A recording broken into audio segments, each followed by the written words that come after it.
अस्सलाम वालेकुम everyone, this is D3 exercise 9C question number 12 bearings वाला application of trigonometry.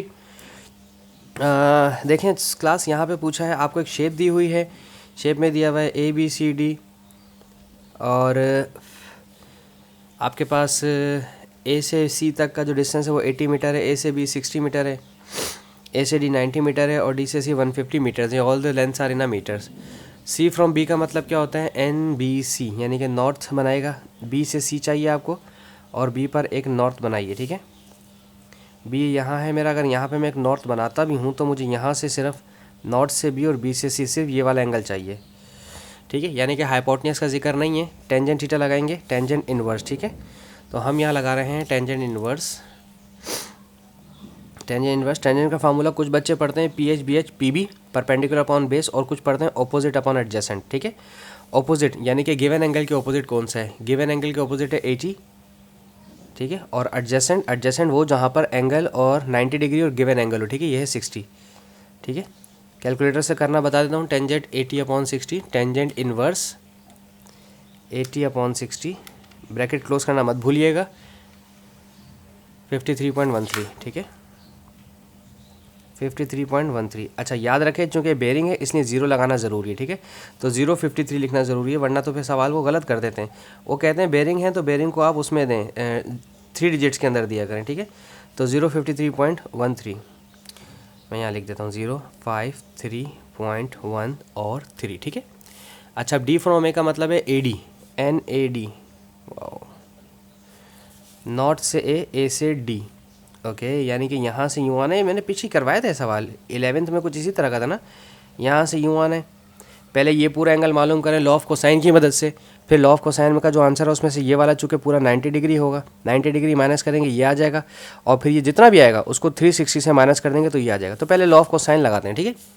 Law of cosine में आपके पास, ओके मुझे पूरा करके बताना पड़ेगा, ओहो टाइम वेस्ट होगा। पीछे वाले क्वेश्चन में करवाया था ना, बिल्कुल सेम ऐसा ही था कुछ, इससे पहले वाला उसमें भी यही था, 150 और 80 और 90, ठीक है।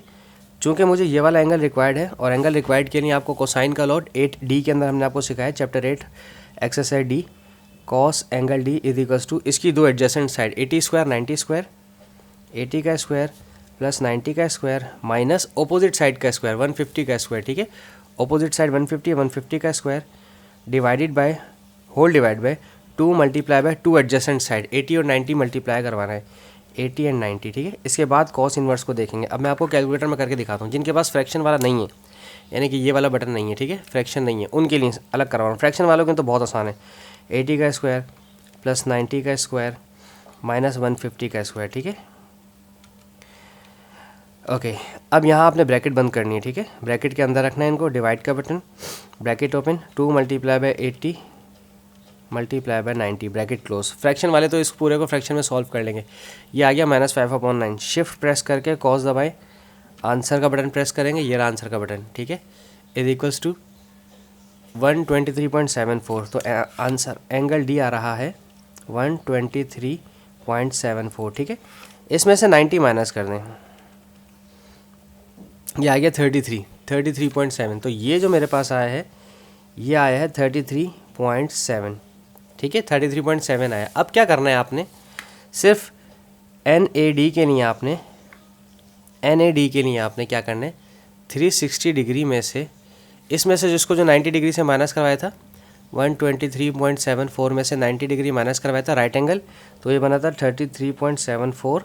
तो यहाँ 360 में से 33.74 माइनस कर दें, ठीक है। तो अच्छा 360 डिग्री माइनस आंसर, ये आ गया 326, दिस इज़ 326.25, ठीक है। ये एक हमारा पार्ट डन, सही है। अच्छा, इसके बाद जो नेक्स्ट चीज़ है वो पार्ट B है इसका। कहते हैं वर्टिकल मास्ट एट A, ठीक है। A पर एक वर्टिकल मास्ट खड़ा इस तरह से, ठीक है।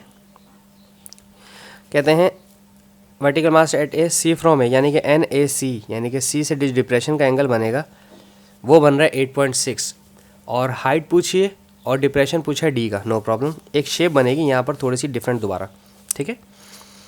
ये हमारे पास A से C है, ठीक है, ये वाली लाइन, ठीक है। यहाँ वर्टिकल मास मेरा इस तरह से खड़ा है कुछ, ठीक है। और ये मेरा, इसको पोल का नाम दे देते हैं, पी का नाम दे देते हैं, ठीक है। यहाँ पर जो एंगल दिया हुआ है वो उन्होंने क्वेश्चन के अंदर ऑलरेडी गिवन है 8.6, ठीक है। ये वाली साइड हमारे पास 80 है, बुक के अंदर गिवन है, और मुझे ये वाली चीज़ मालूम करनी जो कि मेरी हाइट है।